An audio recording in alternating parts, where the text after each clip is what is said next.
Yes. Y'all supposed to be the most excited. Oh. Dude, I don't give a damn what you say. You know, somebody works for me on my Twitter, put a statement out that was totally negative. I got to take responsibility for it because they work for that you get off stage. I need you to understand that that's your final time as the king of comedy. Oh, brace yourselves, notoriety watchers. The turbulence in Tinseltown is reaching Order 5, and the Harvey family is at the eye of the storm. Yeah, you heard it right. Marjorie Harvey has been spotted cozying up to none other than Steve Harvey's ex-bodyguard, Fake Thunderclaps. Just when you've allowed it could not get any crazier, enter Katt Williams, the ever-controversial funny man with a history of feuding with Harvey. He has jumped on this golden occasion to rally the family feud hosts like no way ahead. Each right, I got to take some time to address this then. Hey everyone, and drink back to Secret Life channel. Now, Katt Williams has never been one to hold back, especially when it comes to Harvey. He has taken the mic multiple times to bring Harvey down a notch or two. Flashback to that time he declared, "When I got a woman, I really tried hard, you know? I suppose short guys make better lovers just because formerly we get on. We do not want to get off." And how could we forget when he told Harvey, "So why is this bad blood so bad?" Buckle up because it dates back times. From comedy stages to public feuds, Williams and Harvey have always been more like oil painting and water rather than gin and alcohol.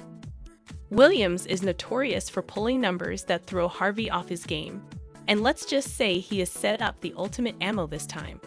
Harvey's own family drama tells, "I've done heard all of the YouTubes, and I've done heard all the interviews and all like that. But that ain't got nothing to do with me." Sure, Steve's got the grandness and glam of Hollywood with his mega hit television shows.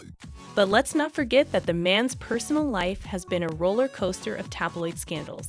Now add Williams to the equation, a comedy headman in his own right, known for pushing boundaries and kindling contention, and you've got fireworks, baby. Look, it's one thing to be frenemies in the biz, but it's a fully different ballpark when your personal life becomes the uproarious material for your rival.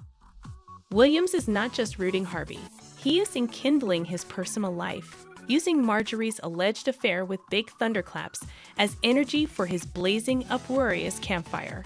Who's Marjorie cheating with? Allegedly, the Sentry, and the plot thickens. Just a few days back, Steve Harvey came Twitter's favorite chatter. And guess what? It's for two different juicy reasons. Originally, our dear Steve threw out a tweet asking followers to name a funny man that does not pierce their funny bone. Notoriety works for me on my Twitter. Put a statement out that was completely negative.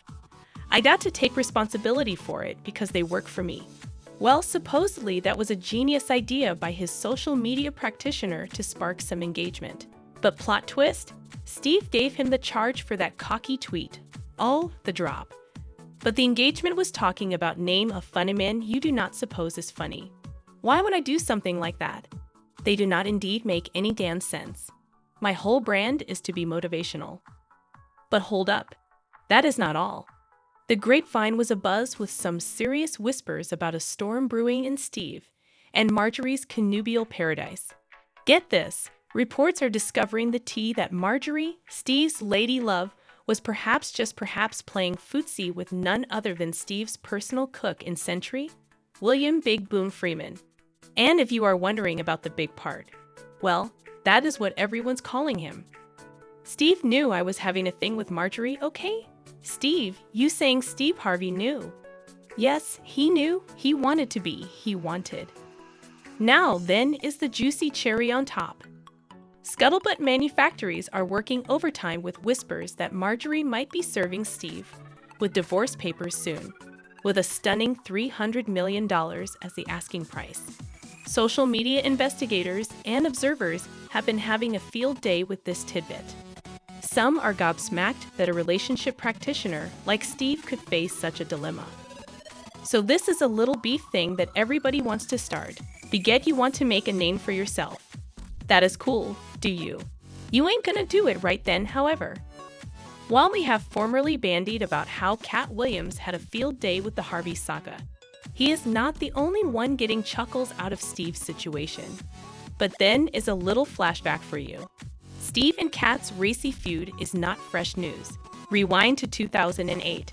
And these two uproarious heavyweights were formerly trading punches, battling it out to claim the top funnyman throne. Flashback to Katt's fiery words. Steve Harvey should have never did that. He should have just did the show and not called it a battle, and all that because it's hard for you to step in a ring that you are not used to. All this fuss reportedly stemmed from a New Year's Eve gig. Both were listed for. Reports were buzzing with. Katt Williams has called out Steve Harvey, right? But in Detroit, they will meet each other like two elephants.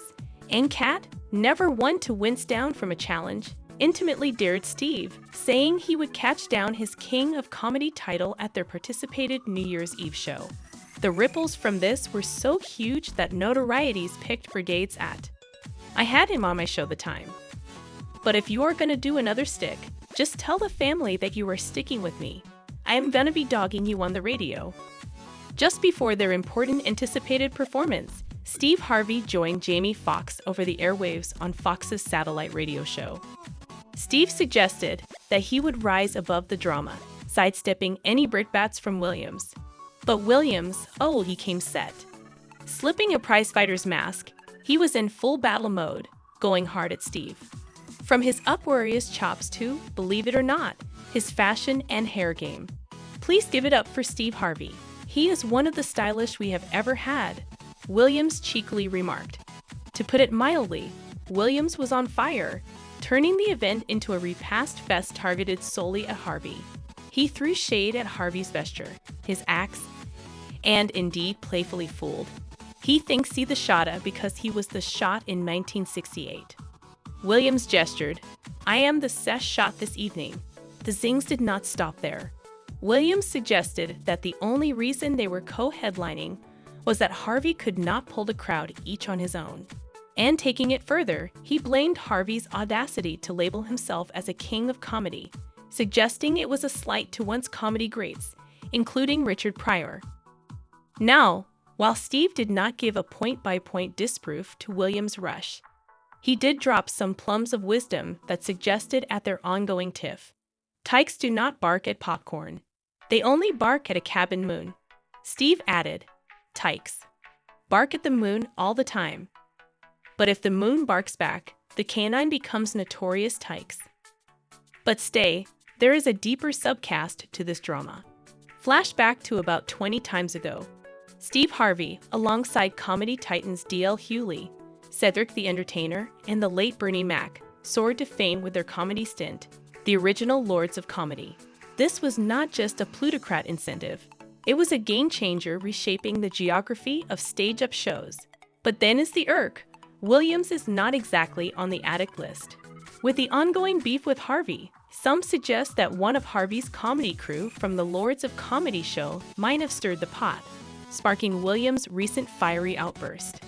Drama, drama, drama.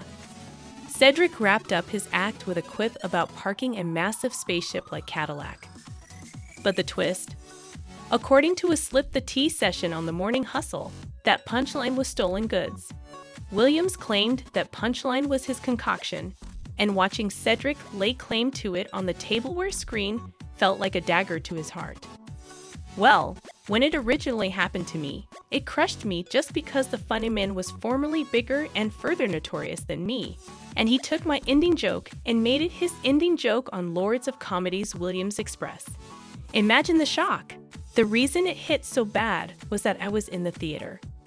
I paid my plutocrat to go see a Lords of Comedy, and to see my joke being there and not me was about as discourteous as it gets in our craft, and I took it really tight-a-tight with Cedric the Entertainer at that time.